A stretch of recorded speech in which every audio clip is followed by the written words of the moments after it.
환영합니다. 우리 이 시간 함께 성막에 대해서 살펴보는 시간을 가지려고 합니다.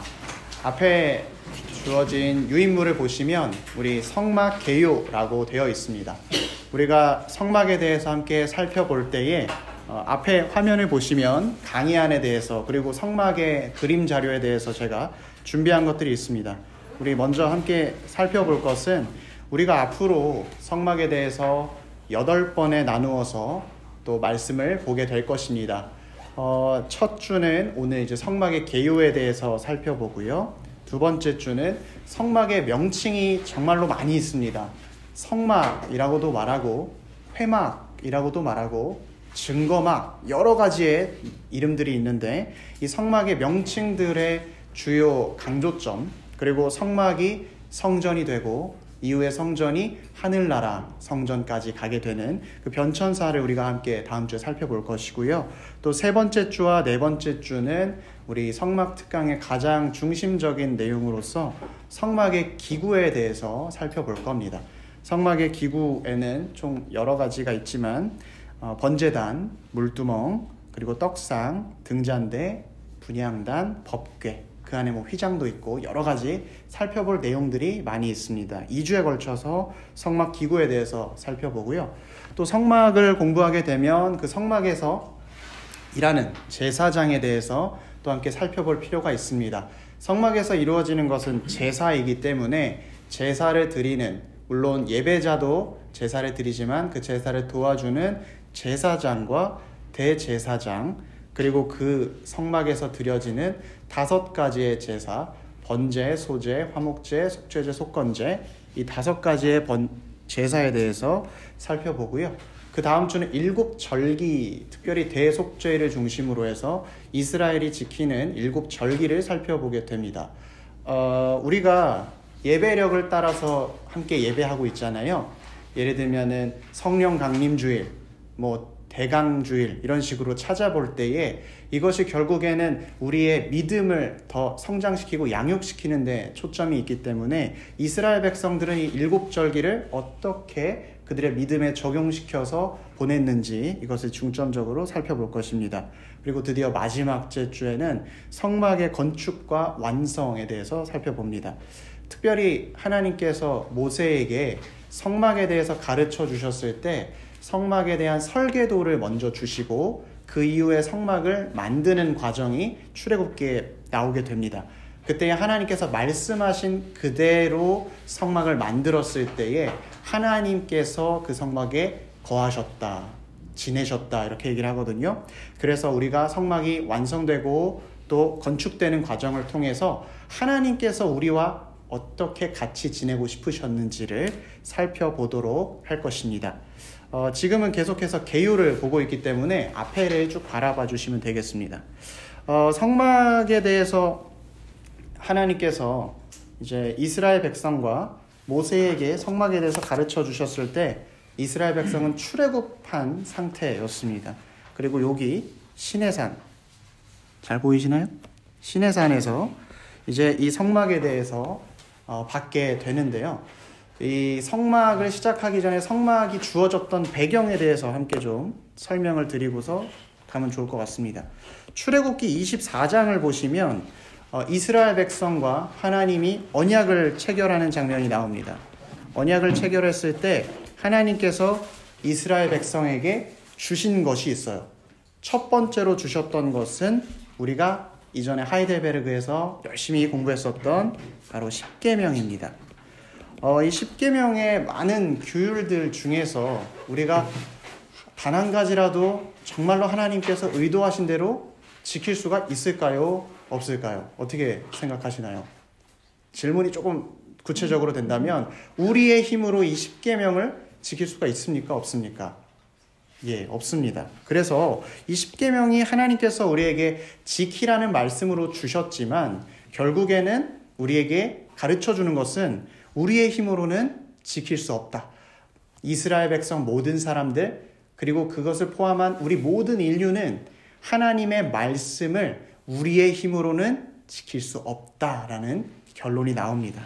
그래서 이 십계명은 거룩함과 공의와 또 의를 상징하는 말씀이 됩니다. 그래서 우리는 이 우리의 거룩함이 아닌 다른 거룩함을 찾아야 하는데 그 거룩함이 바로 예수 그리스도인 것이지요. 그런데 이 구약의 말씀에서는 이렇게 예수 그리스도를 가르쳐 주시기 전에 두 번째로 가르쳐 주신 것이 있습니다. 그것이 바로 제사에 관한 법, 제사법입니다. 우리 인간이 하나님의 말씀을 지킬 수가 없기 때문에 다 죽어야 하는데 하나님께서 그러면 이 십계명을 주시고 인간을 다 죽으라고 하시는 것이냐? 그게 아니라 하나님께서는 유월절의 어린 양의 피로 예수 그리스도의 피로 우리를 구속해 주셨기 때문에 그 구속의 방식을 우리에게 가르쳐 주신 것입니다. 말씀을 찾아봐 주셔서 너무 감사해요. 출애굽기 24장 6절 말씀 제가 읽어드리도록 하겠습니다. 모세가 피를 가지고 반은 여러 양푼에 담고 반은 제단에 뿌리고 피를 제단에 뿌렸다라고 이야기를 합니다. 그리고 동시에 남은 피를 또 어디에 뿌렸냐면 8절에 보시면 이렇게 되어 있습니다. 모세가 그 피를 가지고 백성에게 뿌리며 이르되 이는 여호와께서 이 모든 말씀에 대하여 너희와 세우신 언약의 피니라. 그러니까 그런 거예요. 제단에 피를 뿌린 것, 그리고 우리 이스라엘 백성에게 피를 뿌린 것 자체는 우리의 힘으로는 할 수 없기 때문에 하나님께서 말씀하신 흠없는 제물의 피로 우리가 덮음 받았을 때에 우리는 하나님의 백성이 되고 구원받은 백성이 된다라는 것을 이야기하는 겁니다. 그래서 출애굽기 24장 언약 체결장에서 이 두 가지를 합쳐서 우리는 율법이라고 부릅니다. 어떤 부분에서는 십계명을 가리키기도 하고 어떤 부분은 이 두 가지를 다 가리키기도 해서 문맥상에서 비교하는 것이 필요하지만 어쨌든 이것은 다 해서 율법이라고 부릅니다. 언약이 체결되고 법이 생겼습니다. 특별히 언약이 체결되었을 때 하나님께서는 우리의 하나님이 되어주시고 우리는 그의 백성이 된다라고 말씀해 주셨습니다. 백성이 있고 율법이 있고 이 말은 결국에 통치가 앞으로 이루어져야 한다라는 이야기와 같습니다. 통치라고 이야기하면 우리가 세속적인 어떤 군주가 억압하고 뭔가를 갖다 바쳐야 할 것 같은 그런 느낌이 드는데 하나님께서 우리를 통치하신다라는 것은 개념이 조금 다릅니다. 하나님은 우리를 통치하실 때 사랑으로 통치하시고 하나님은 우리와 교제하길 원하시는 분입니다. 그래서 이 교제하는 것, 만난다라는 것이죠. 만난다고 했을 때는 장소가 필요할 텐데 아까 우리가 율법을 받았던 곳이 시내산이라고 했습니다. 그런데 이스라엘 백성들의 목적은 약속의 땅 가나안으로 들어가는 것이죠. 그래서 시내산에서 하나님을 만나고 가나안 땅에 들어가면 하나님을 만날 수 있는데 이 광야의 기간 가운데에서 하나님을 어떻게 만나느냐? 그래서 주신 것이 바로 성막입니다. 하나님께서 성막을 왜 주셨느냐? 첫 번째는 너희가 언약의 피로 구원받은 백성임을 기억하라. 너희는 나의 백성이다. 이것을 기억하라. 그런데 그것이 피로 구속되었다라는 것을 이야기하는 것이고요. 또 두 번째는 하나님께서 언제나 너희와 함께 하시겠다. 너희와 교제하겠다라고 이야기해 주시는 것이 바로 성막인 것입니다. 제가 정리를 잘 못해서 미리 좀 정리를 해온 게 있습니다. 이렇게 정리를 하면 되겠습니다. 첫 번째는 하나님의 백성임을 잊지 않도록 우리가 하나님의 백성인데 언약의 피로 그의 백성이 되었다. 그리고 두 번째의 의미는 하나님과 지속적으로 만날 수 있는 장소로서 성막이 주어졌다. 이렇게 성막에 대해서 이해하시면 되겠습니다. 그래서 성막을 간단하게 이야기하면 성자가 거룩할 성자이기 때문에 거룩한 막이라고 할 수 있겠죠. 구별된 장소입니다. 그래서 제 1번에 드디어 유인물로 넘어왔습니다. 오랫동안 기다리셨습니다. 유인물 1번에 보시면 성막이란 무엇인가 라고 했을 때 제가 빈칸을 일부러 뚫어놨어요. 그냥 강의만 들으시면 조금 지루하실 수 있으니까. 성막이란 무엇인가? 아까 교제하는 곳, 하나님과 만나는 곳이라고 말씀드렸죠. 하나님께서 없는 죄인의 상태에서 하나님의 부재에서 하나님의 임재로 나아가는 것입니다. 하나님을 만나고 하나님과 함께하는 것, 이것을 경험하는 곳이 성막이고 우리에게 이것을 가르쳐 주시고 우리와 함께해 주시기로 원하신 곳, 그것이 바로 성막인 것입니다. 성막에 대한 좀 신학적인 의미를 좀 구체적으로 설명을 조금 더 드리면 좋을 것 같은데요. 성막의 신학적인 의미 첫 번째는 성막은 하나님 나라의 축소판이다 할 수 있습니다. 히브리서 9장 23절, 24절 여기 적어두었는데 우리 같이 한번 읽어보면 좋을 것 같습니다. 함께 읽어보겠습니다. 시작. 그러므로 하늘에 있는 것들의 모형은 이런 것들로서 정결하게 할 필요가 있었으나 하늘에 있는 그것들은 이런 것들보다 더 좋은 제물로 할지니라. 그리스도께서는 참것의 그림자인 손으로 만든 성소에 들어가지 아니하시고 바로 그 하늘에 들어가사 이제 우리를 위하여 하나님 앞에 나타나시고.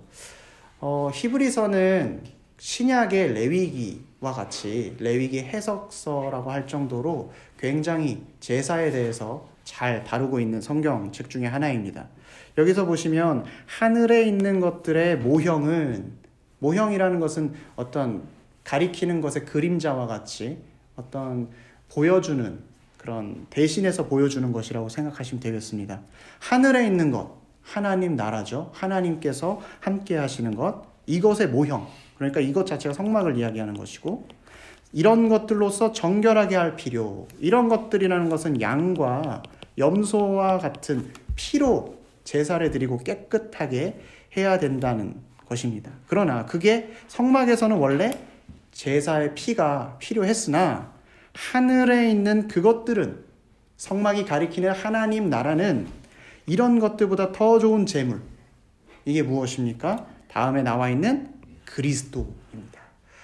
우리가 아무리 흠없는 제물과 제사를 드릴지라 할지라도 예수 그리스도께서 어린 양 되어주시는 제사보다 더 나을 수가 없죠. 그렇기 때문에 그리스도께서 하늘에서는 제물로 우리를 구원해 주시는 역할을 한다는 것입니다. 그래서 그리스도께서는 참것의 그림자, 참것은 하늘나라의 이야기고 참것의 그림자라고 하면 성막이겠죠. 참것의 그림자인 손으로 만든 성소에 들어가지 아니하시고 바로 하늘에 들어가사. 우리 그림을 함께 앞에를 좀 보실까요? 이게 성막의 그림입니다. 여기 번제단에서 제사를 드리고요. 그 제사, 피의 제사를 드리고 나서 이제 들어가는 곳, 여기가 성소입니다. 성소로 원래 들어가면 들어갈수록 하나님과 가까워지는 것인데 오늘 말씀에서는 성소로 들어가지 아니하신대요. 기억하시는지 모르겠는데 예수님께서 십자가에 돌아가셨을 때 성소와 지성소 사이에 큰 천 같은 게 있는데 그게 뭐였죠? 감사합니다. 휘장이 찢어졌어요. 그래서 더 이상 성소로 들어가는데 막힌 게 없어요. 지성소로 들어가는데 막힌 게 없어요. 그런데 예수님께서는 하늘로 올라가셨대요. 왜냐하면 더 이상 이 땅에 있는 그림자가 필요 없고 실체가 왔기 때문에 하늘로 올라가신 것입니다. 그때에 하늘로 올라가셔서 그냥 머물러 계시는 것이 아니라 우리를 위하여 하나님 앞에 나타나시고 우리가 하나님을 만날 수 있도록 예수님께서 중보자의 역할을 해주셨다라는 것을 오늘 히브리서 말씀을 통해서 그리고 성막이 하나님 나라를 보여주고 있다는 것을 우리는 알 수 있습니다. 두 번째는 성막은 하나님의 임재를 나타내는 장소이다. 우리가 계속해서 임재라는 단어를 사용하고 있습니다. 쉽게 말하면 이곳에 오신다, 거하신다 이런 뜻이 되겠고요. 하나님께서 성막에 계신다. 왕상 열왕기상 8장 27절 말씀 제가 읽어드리겠습니다. 하나님이 참으로 땅에 거하시리이까 하늘과 하늘들의 하늘이라도 주를 용납하지 못하겠거든 하물며 내가 건축한 이 성전이오리이까. 이 말은 이제 솔로몬이 성전을 건축하고 나서 기도했을 때 했던 말입니다. 하나님께서는 무한하시죠. 또 능력도 무한하시고 하나님께서는 이 땅을 다 만드셨죠. 그런데 이 땅 안에 하나님께서 계실 수 있겠는가? 심지어 아무리 솔로몬 성전이 영광스럽고 크다 할지라도 그곳에 하나님께서 계실 수 있겠는가? 내가 압니다. 하나님께서 내가 만든 보잘것없는 곳에 임하여 주셨던 것을 내가 압니다 라고 솔로몬이 고백한 것입니다. 그래서 우리 이 성막 그림이 조금 깨져서 나올 텐데 이것은 성전 모습입니다. 성전은 굉장히 화려합니다. 그러나 성막의 모습은 우리가 보듯이 굉장히 초라하지요. 광야에 있는 성막입니다. 그런데 하나님께서는 이 성전에도, 화려한 성전에도 거하시고 또 볼품없는 성막에도 거해 주십니다. 왜냐하면 우리와 함께 하시기 위해서 그분이 친히 이곳에 거해 주시는 것입니다. 세 번째 성막의 신학적 의미는 성막 건축은 새 창조를 나타낸다라고 이야기를 적어 두었습니다. 새 창조라고 하기 전에 창조에 대해서 먼저 이야기를 해야겠죠. 하나님께서 창조하실 때 세상을 며칠 만에 창조하셨었나요? 네, 6일 그리고 하루 쉬셨습니다. 그런데 이 성막 건축하는 거요, 성막의 설계도를 받고 성막을 건축하는 내용에서 보면요, 여호와께서 말씀하여 이르시되 라는 말이 총 7번 나옵니다. 뭔가 좀 의미가 있는 것 같죠? 그런데 특별히 6번은 무엇을 만들어라 라는 내용이 나오고요, 한 번은 안식일에 대한 규례가 나옵니다. 굉장히 천지창조와 흡사한 구조를 가지고 있습니다. 그래서 이 성막을 건축하는 것 자체가 우리가 하나님의 부재로 인해서 죄인 되었고 죽을 수밖에 없었지만 성막이 우리에게 주어지고 하나님의 임재를 경험하게 되면서 우리 자신이 죄인에서 의인으로 구속받은 것, 새 창조를 우리에게 보여주고 있는 것입니다.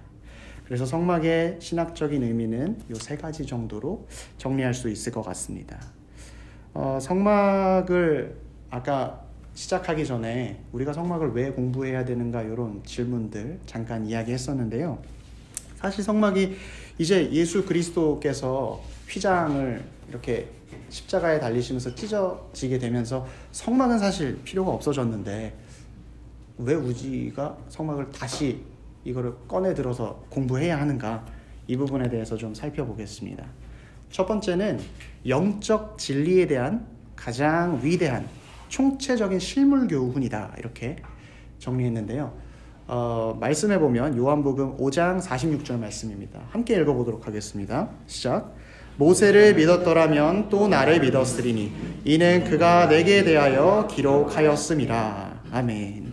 모세가 믿었다. 모세가 썼던 것은 모세오경이지요. 창세기부터 창출내 민신 신명기까지 이 말씀을 믿었으면 또 나를 믿었으리니, 여기서 나는 예수님입니다. 예수님을 믿었으리니 모세가 예수님에 대해서 증거했다라고 이야기를 하고 있어요.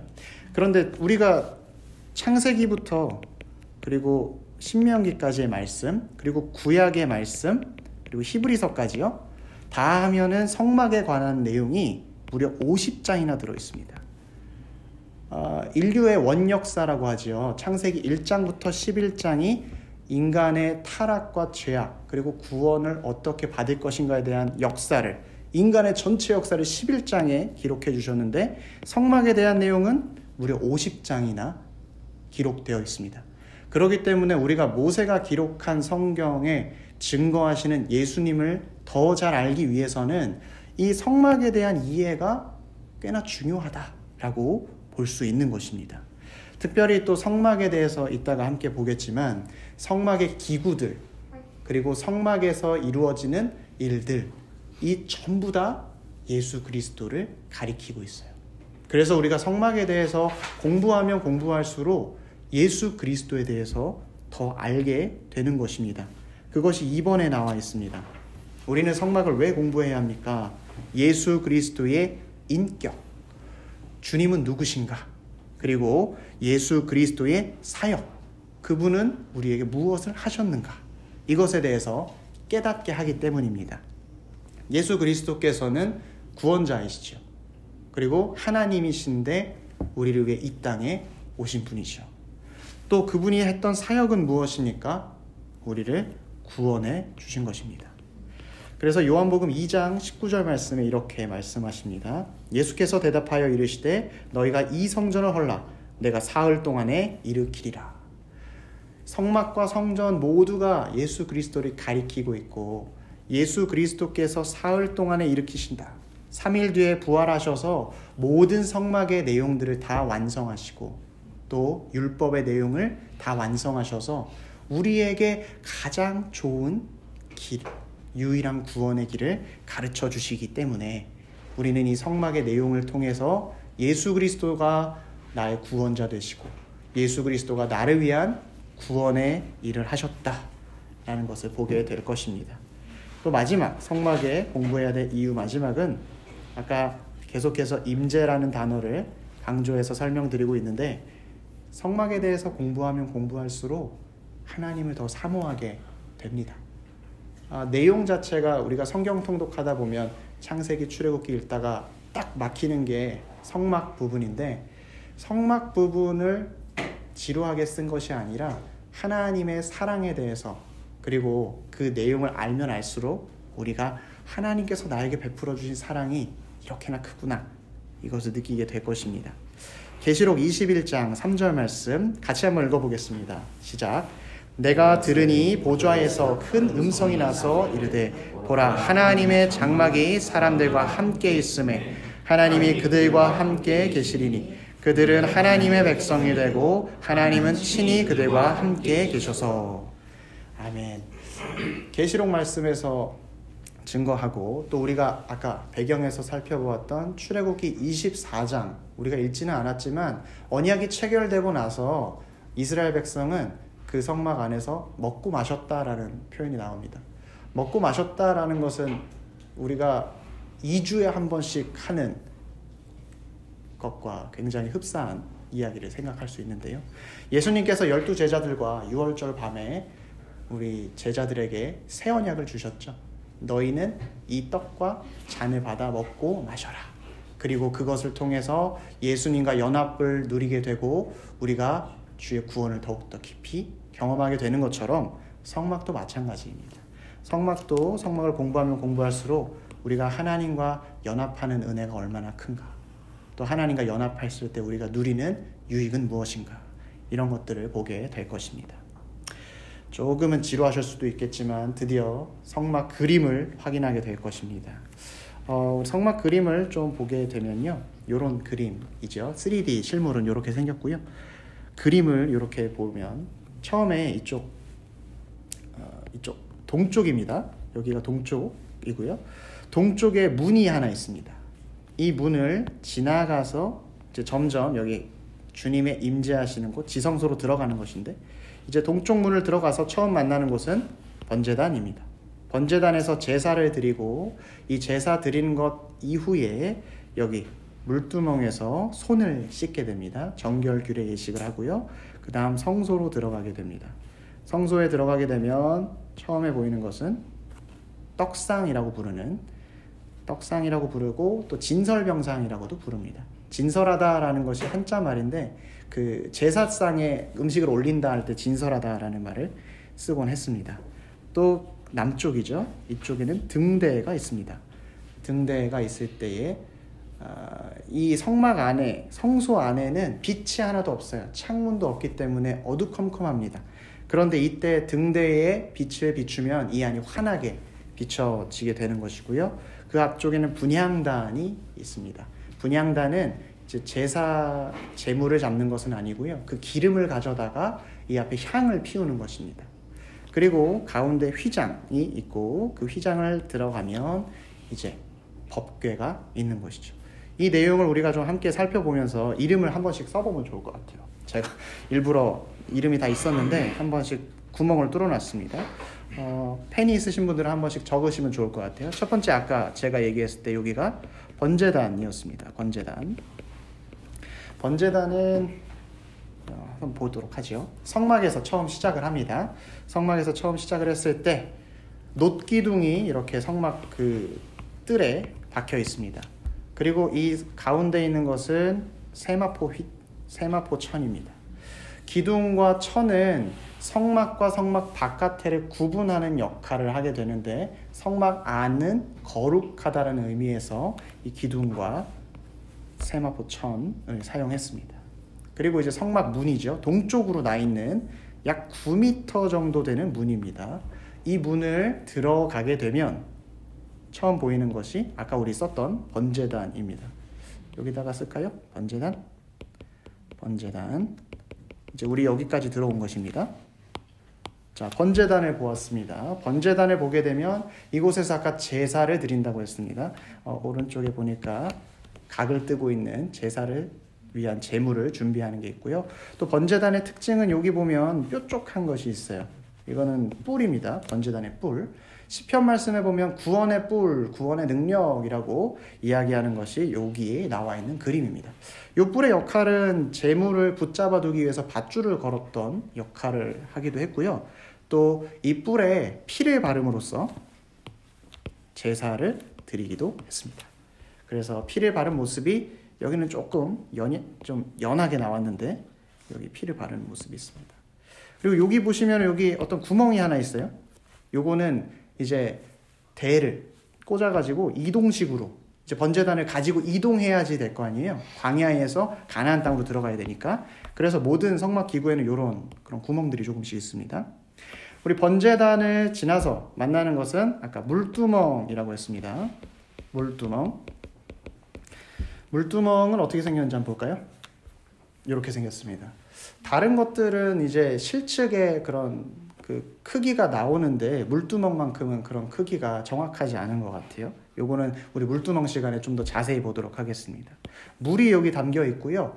유대인들은 물을 통해서 깨끗이 씻는 정결규례 예식을 행했기 때문에 대부분 요 앞에 성소에 들어가기 전에 제사장들은 손을 씻었습니다. 손을 씻고 나면 우리 눈앞에 보이는 것은 성소입니다. 성소라고 부르기도 하고요. 이거 자체를 성막이라고 부르는 경우도 있습니다. 우리 두 번째 주에 성막의 명칭에 변천사에서 좀 다뤄보도록 하고요. 특징은 여기 위에 천이 여러 가지가 있습니다. 총 4가지의 천이 있는데 이 4가지의 천으로 덮어놓은 의미도 우리 나중에 성막의 기구에서 살펴보도록 하고요. 성소 안으로 들어가게 되면 우리가 처음 만나게 되는 것은 등대입니다. 등대라고 했을 때 금으로 만들어져 있기 때문에 금등대라고도 이야기합니다. 자, 이렇게 그림이 나와 있어요. 여기 처음에 있고 여기가 동쪽, 여기가 아니죠, 북쪽, 그리고 남쪽 이렇게 되겠네요. 처음에 만나는 것은 금등대입니다. 금등대는 하나, 둘, 셋, 넷, 다섯, 여섯, 7개 7개가 되어 있고요. 가운데를 중심으로 3개 이렇게 그려져 있습니다. 이 안에서 이제 불빛을 키워가지고 안에 성소 안을 밝히는 것입니다. 특별히 이것은 우리의 빛 대신 예수 그리스도를 상징하고 있습니다. 그럼 우리 금등대를 살펴보고 나면 그 다음 볼 것이 떡상입니다. 떡상은 이렇게 생겼습니다. 이렇게 여기 떡이 6개 해서 총 12개가 진열이 되어 있고요. 또 고운 가루로 해서 이렇게도 되어 있습니다. 이 12개가 상징하는 것은 12지파를 상징하기도 하면서 완전한 숫자를 상징하는 것이죠. 여기 보시면 이 떡들을 매번 진설에 놓아야 했습니다. 그래서 이 떡상의 다른 이름은 또 진설병상 그렇게 되겠습니다. 자, 떡상을 다 보고 나면 그 다음 보게 될 것이 분향단입니다. 분향단은 아까 향을 피우는 것이라고 했죠. 떡상에 대한 내용을 조금 더 설명하면 우리가 예수 그리스도를 나의 생명의 떡이다 라고 이야기를 하잖아요.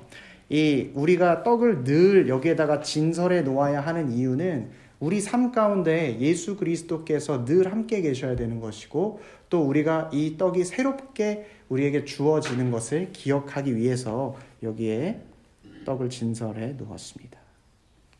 네, 이렇게 해서 매번 바꾸는 무교병이기 때문에 이렇게 좀 깨진 부분이 있습니다. 자, 이제 분향단입니다. 좀 왔다 갔다 해서 죄송해요. 분향단에서는 이렇게 향이 올라오고 있습니다. 기름을 통해서 여기 분향단에서 기름으로 이렇게 향을 피우면 이 향이 어떻게 되냐면 이 휘장 가운데 쫙 가득하게 됩니다. 그리고 이 안쪽에 지성소가 있는데 지성소에 이 향이 가득 차게 돼요. 그러면 이것을 우리는 하나님께 향기로운 흠향하실 수 있는 제사로 드린다라고 이야기를 하고 이것은 우리의 성도들의 기도로서 하나님께 드려지는 것입니다. 그래서 이 휘장의 내용을 이제 지나게 되면요. 여기 휘장이겠죠. 휘장 안으로 들어가게 되면 이제 다음에 있는 것은 법궤입니다. 언약궤라고도 할 수 있겠고요. 천천히 적으실 수 있게 시간을 좀 드리겠습니다. 네, 휘장 안으로 들어가면 지성소에 들어가게 됩니다. 사실은 이 성막에 대한 내용들이 하나님께서 말씀해 주셨기 때문에 우리가 손으로 만들었을 때 이게 정말 어떤 모습인지 완벽하게 구현하지는 못합니다. 그래서 사진마다 조금씩 이 그림이 다를 수가 있다는 점 기억해 주시고요. 여기 아까 그 연결 구멍이 있어서 이동식으로 사용한다는 거. 그리고 이 법궤는 두 부분으로 나눌 수 있는데 여기가 속죄소 그리고 여기가 법궤입니다. 아래에 이제 그 담을 수 있는 것을 법궤라 그러고 위에 뚜껑을 속죄소라고 이야기합니다. 특별히 이 법궤 안에는 세 가지가 들어있는데 만나 항아리, 그리고 아론의 쌍난 지팡이, 그리고 깨진 십계명 돌판 이렇게 들어가 있습니다. 각각 상징하는 것이 있는데요. 만나 항아리는 매일매일 하나님께서 주시는 만나는 우리에게 필요한 양식을 하나님께서 주신다라는 것을 상징하고요. 또 이 아론의 쌍난 지팡이, 지팡이에서 싹이 났다라는 것은 있을 수 없는 일인데 마치 죽었던 곳에서 새로운 생명이 나오는 것처럼 부활의 능력, 주의 생명이 있다는 것을 상징하고요. 이 말씀, 하나님의 말씀은 우리가 하나님의 말씀을 다 지킬 수 없지만 이 하나님의 말씀을 우리 마음 가운데 두고 하나님과 함께 할 때에 이제 이 말씀이 이 위에 속죄소로 덮어지고 그 속죄소에 피가 가득 뿌려질 때에 우리의 죄는 깨끗이 덮어지고 이제 정죄감과 두려움 속에서 말씀을 지키는 것이 아니라 하나님을 사랑하는 마음으로 이 말씀을 지켜가게 되는 것입니다. 그래서 간략하게 성막에 대한 개요를 살펴보았습니다. 방금 말씀드린 내용들은 각각의 성막 기구들 살펴보는 시간 가운데 좀 더 구체적으로 살펴보겠습니다. 여기 위에 또 빈칸이 있는데요. 여기는 성막뜰입니다. 성막 안에 들어와 있는 성막뜰을 의미하는데 사실 그림이 조금 잘못됐어요. 여기 전체가 성막뜰입니다. 전체가 성막뜰이고요. 여기 2분의 1로 나눈 이 부분, 여기가 이제 성소와 지성소로 구분되어 있는 곳입니다. 성소는 거룩한 장소라는 뜻인데 특별히 지성소는 성소 중에서도 더 거룩한 장소라고 이해하시면 되겠습니다. 그래서 이제 우리 성막의 기구와 성막의 이름들 조금 익숙하게 보셨을 것이라 생각이 들고요. 다음 장에 보시면 우리가 성막에 대해서 살펴볼 때 중점적으로 살펴볼 말씀은 출애굽기 말씀입니다. 출애굽기 말씀이 24장에 아까 언약 체결에 대한 내용이 나온다고 했었고 또 그 이후에 25장부터 31장까지 하나님께서 성막을 어떻게 만들어야 하는지 설계도에 대해서 설명을 해주시는 부분이 나옵니다. 그리고 그 이후에 여기가 설계도 부분이고요. 그 이후에 성막을 건축하는 부분 대칭해서 보게 되죠. 성막을 건축하는 부분이 하나님의 말씀 그대로 만들어진다라는 것을 보시면 되겠습니다. 그래서 우리가 가운데 보시면 회막이라고 되어 있는데 성막의 또 다른 이름입니다. 회막을 보게 됐을 때 이렇게 보실 수 있을 것 같아요. 하나님께서 설계도를 주시고 어떻게 보면 구원에 대한 방법을 가르쳐 주신 것이죠. 방법을 가르쳐 주시고 그대로 실행해 주셨어요. 우리가 실제로 구원을 받았습니다. 그런데 놀라운 것은 그 가운데 우리는 여전히 하나님의 은혜를 받았음에도 불구하고 우상을 숭배하고 하나님을 잘 믿지 못하는 연약한 모습들 여전히 존재하고 있지만 하나님께서는 우리를 끝까지 포기하지 않으시고 다시 언약을 맺으시고 새롭게 돌판을 주시는 것입니다. 그래서 구원은 우리의 힘으로 할 수 있는 게 하나도 없는 것입니다. 하나님께서 시작하시고 하나님께서 마무리해 주시고 우리는 그 가운데 하나님의 은혜를 누리게 되는 것입니다. 성막에 대해서 이제 마지막 부분을 좀 살펴보도록 하겠습니다. 모형론이라고 이야기하는 게 있어요. 예표론이라고도 얘기하는데, 아까 우리가 맨 처음에 성막의 신학적 의미를 다룰 때 이제 하나님 나라의 모형이다라고 이야기를 했었어요. 그런데 특별히 가장 중요한 것은 성막은 무엇이든지 다 그리스도로 연결시킬 수 있습니다. 성막의 문도 그리스도로 연결되고요. 번제단도 그리스도로 연결되고요. 모든 것이 다 그리스도로 연결됩니다. 성경 말씀에 특별히 그런 부분들이 있습니다. 어떤 모형과 같이, 그림자와 같이 가리키는 것이 있고 그것에 대한 본체가 이제 주어지는 것입니다. 그래서 이 모형은 항상 모형 자체로 해석하는 것도 중요하지만 항상 그 원형과 함께 그 모형을 해석하는 것이 중요합니다. 그래서 우리 좀 많아 보이지만 10가지, 성막이 어떻게 그리스도와 연결되는가 10가지로 한번 살펴보도록 하겠습니다. 1번에 보시면 성막은 임시 처소였다라고 되어 있습니다. 사도행전 1장 11절 말씀 우리 같이 한번 읽어보겠습니다. 시작. 이르되 갈릴리 사람들아 어찌하여 서서 하늘을 쳐다보느냐. 너희 가운데서 하늘로 올려지시니 예수는 하늘로 가심을 본 그대로 오시리라 하였느니라. 성막은요, 그냥 우리에게 주어져서 성막에서 끝나는 것이 아니라요, 하나님 나라를 향하게 하는 것이었습니다. 예수님도 마찬가지죠. 예수님께서 이 땅에 공생애로 오셨을 때 우리와 천년만년 함께 하시려고 오신 게 아니라 우리를 구원하시려고 오셨습니다. 그래서 이 구원 사역을 마치시기 위해서 하늘로 올라가셨고요.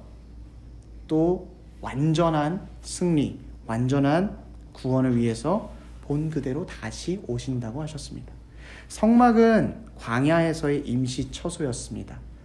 그래서 예수님께서 이 땅에 오셨을 때의 사역은 우리를 위한 구원의 사역이었으나 우리가 정말 누리게 될 것은 이후 재림하신 예수 그리스도를 통한 하늘나라의 구원입니다. 두 번째, 성막은 광야에서만 사용되었다. 이것은 성막이 이동식이었다라는 말과 같은 내용인데요. 성막은 이동식이었다. 우리 마태복음 8장 20절 말씀 같이 읽어보도록 하겠습니다. 시작. 예수께서 이르시되 여우도 굴이 있고 공중의 새도 거처가 있으되 인자는 머리 둘 곳이 없다 하시더라. 성막은 계속해서 이동해야 했습니다. 우리 아까 모세의 출애굽 경로에서 봤듯이 계속해서 성막은 이동해야 했습니다. 이제 광야에서 가나안 땅으로 갔을 때 성막은 성전으로 정착이 되죠. 성전이 되고 그 이후에 성전 이후에 우리는 하늘나라 성소를 보게 되는 것입니다. 예수님께서도 마찬가지였습니다. 예수님께서 이 땅에 오셨을 때 예수님께서 어디서 태어나셨었나요? 말구유. 맞아요. 말구유에서 태어나셨습니다. 어디 지내실 곳이 특별히 없으셨어요. 그리고 사시면서도 마찬가지였습니다. 오늘 말씀에서 보듯이 인자는 머리 둘 곳이 없다. 예수님께서는 그 인생 가운데 어디에 머물러 계시지 못하고 계속해서 우리를 위해 일하셨던 것이죠. 그리고 심지어 돌아가셨을 때 무덤도 빌려서 장사를 하시죠. 이렇게 성막은 이동식으로 사용되었던 것이고 예수 그리스도의 오심과 또 죽으심 모든 사이에 예수님께서는 정착하지 않으시고 우리와 함께 하시기 위해서 늘 이동하신 것입니다. 특별히 우리 신자의 삶도 마찬가지인 것 같습니다. 우리가 하나님 나라를 소망하며 하나님 나라로 살아가는 이 땅이 마치 광야의 삶처럼 하나님께서 성막을 통해 우리와 함께 해주시는 이 이동의 삶을 경험하고 그것을 배움으로써 나중에 하나님 나라를 소망하고 하나님 나라로 들어가게 되는 것입니다.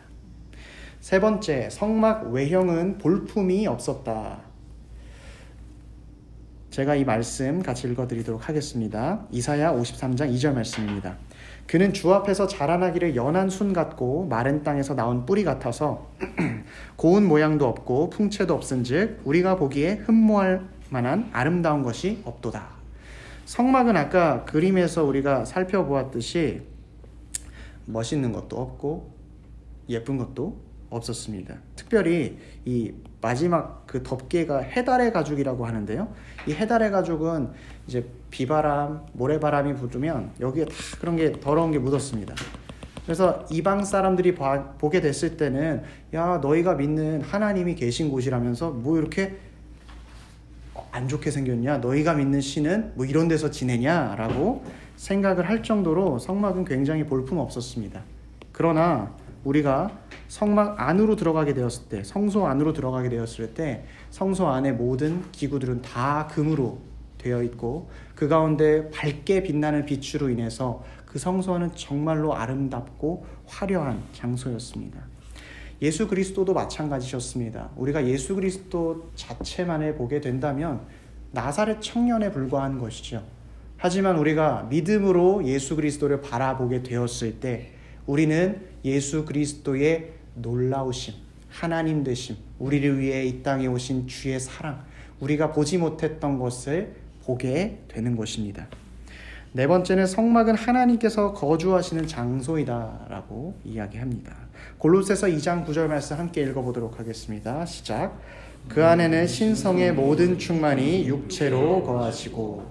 성막은 하나님께서 임재하시는 장소라고 했습니다. 하나님께서 계시는 곳이죠. 예수 그리스도도 이 땅에 계셨을 때 하나님께서 함께 하셨습니다. 오늘 말씀은 예수 그리스도 안에 하나님의 신성과 모든 충만이 육체로 거하신다고 증거하고 있습니다.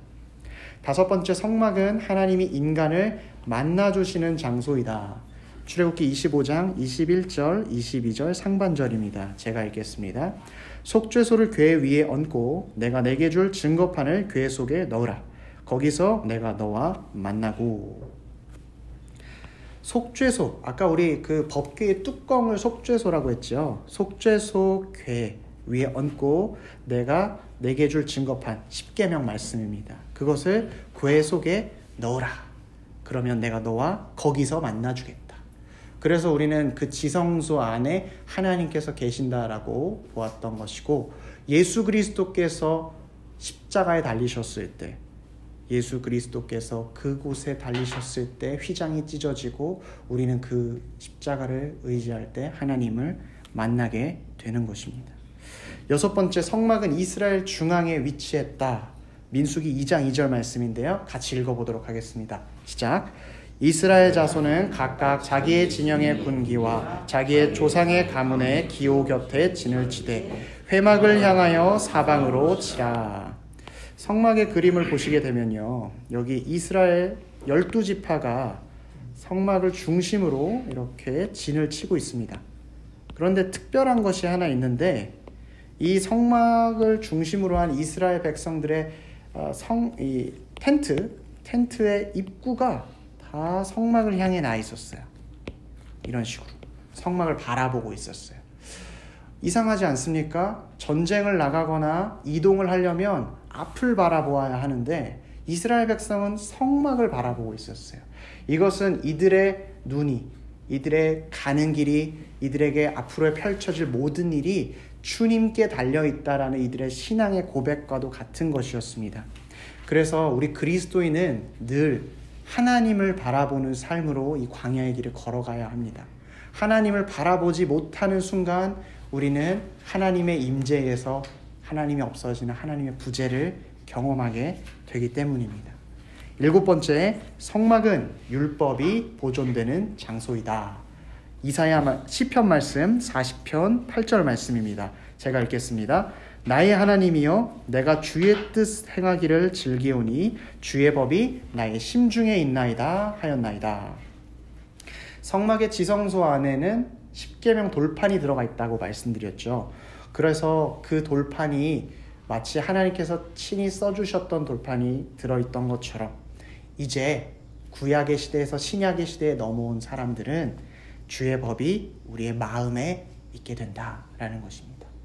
우리 아까 성막이 예수 그리스도를 가리킨다 했는데, 예수 그리스도는 마음에 율법을 가득 가지고 계셨기 때문에 하나님의 말씀을 완전히 순종하셨고 단 한 번도 어기신 적이 없습니다. 그런데 우리가 예수 그리스도를 믿음으로 말미암아 예수 그리스도께서 우리 가운데 들어오시고 예수 그리스도 안에 있던 율법이 우리 마음 가운데에도 적히고 우리도 마음 가운데 율법, 주의 법이 나의 심중에 있게 되는 것입니다. 물론 우리가 율법을 우리 마음 가운데 가지고 있다 할지라도 죄를 범할 때가 있죠. 그런데 하나님께서는 우리가 죄를 범한 것 죄입니다. 그러나 그 죄를 죄로 보지 않으시고 우리를 사랑으로 덮어주시고 귀한 피로, 정결의 피로 우리를 깨끗게 하시는 것입니다. 8번째, 성막은 희생제사가 드려지는 장소이다. 히브리서 9장 12절 말씀 같이 읽도록 하겠습니다. 시작. 염소와 송아지의 피로 하지 아니하고 오직 자기의 피로 영원한 속죄를 이루사 단번에 성소에 들어가셨느니라. 성막에서는 제사가 이루어졌습니다. 특별히 이 제사는 흠없는 제물 그리고 제사장을 통해서 제사가 이루어졌죠. 예수 그리스도께서는 그분이 어린 양 되어서 가장 귀한 제물이 되셨고 또 대제사장이 되셔서 우리가 그분을 의지했을 때 가장 귀한 제사를 드리게 되는 것입니다. 그래서 우리는 늘 예수 그리스도를 붙잡고 예수 그리스도를 의지할 때에 주님께서 받으시는 제사를 드리게 되는 것입니다. 9번째, 성막은 예배의 장소이다. 히브리서 13장 15절 말씀 제가 읽겠습니다. 그러므로 우리는 예수로 말미암아 항상 찬송의 제사를 하나님께 드리자. 이는 그 이름을 증언하는 입술의 열매니라.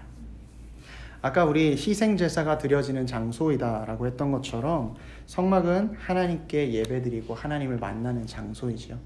또 예수 그리스도께서 우리가 그분을 믿을 때에 우리가 그분을 통해 예배를 드리게 되는 것이고 찬송의 제사를 하나님께 드리게 됩니다. 특별히 그의 이름 예수 그리스도의 인격과 사역을 증언하는 우리의 입술이 될 것이다 라고 말씀은 증거하고 있습니다. 마지막인데요. 10번, 성막으로 들어가는 문은 하나뿐이다. 요한복음 14장 6절 함께 읽도록 하겠습니다. 시작. 내가 곧 길이요 진리요 생명이니 나로 말미암지 않고는 아버지께로 올 자가 없느니라. 우리 여기 성막의 말씀 그림을 보시면 문이 이쪽에 하나입니다. 동쪽에 9m 되는 문이 하나입니다.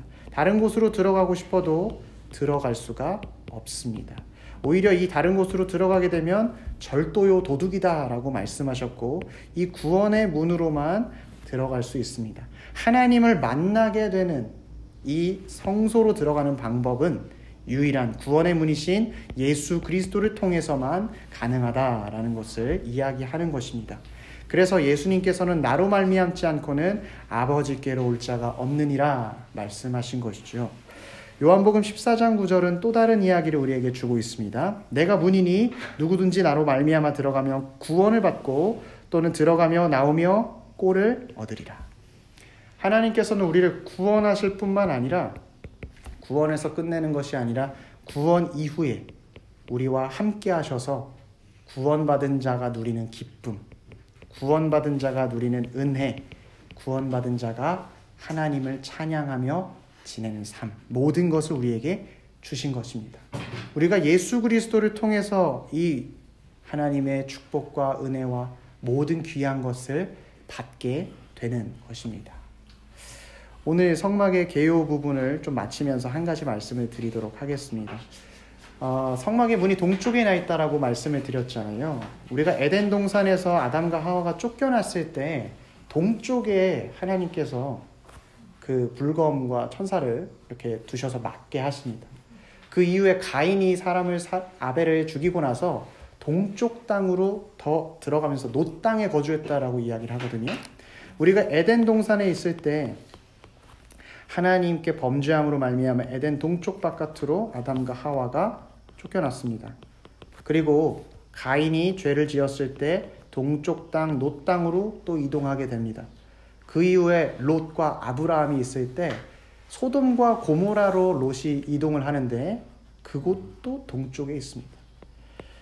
이게 어떤 의미가 될지는 모르겠지만 저는 이렇게 생각합니다. 우리가 에덴 동산 하나님의 임재 가운데 살 때에 진정한 평안과 기쁨이 있습니다.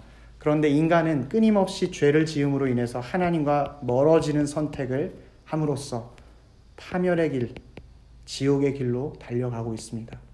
이번 8주의 시간 동안 우리는 하나님의 부재에서 하나님의 임재로 가는 길을 함께 살펴보게 될 것입니다. 우리의 원래 육의 속성과 우리의 뜻으로 하나님과 멀어지는 길을 선택하는 것이 아니라 이 성막의 시간을 통해서 하나님을 더욱더 가까이 하고 하나님께로 가는 우리 모두가 되기를 소망합니다.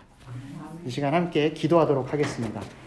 우리 앞으로 하나님 성막을 통해서 우리에게 말씀해 주실 은혜를 사모합니다. 오늘 들었던 내용들 주여 나에게 말씀하여 주신 것 잘 기억하고 한 주간 주의 은혜를 묵상하며 살게 도와주시옵소서. 이 시간 우리 마음 다해서 주님께 기도하도록 하겠습니다.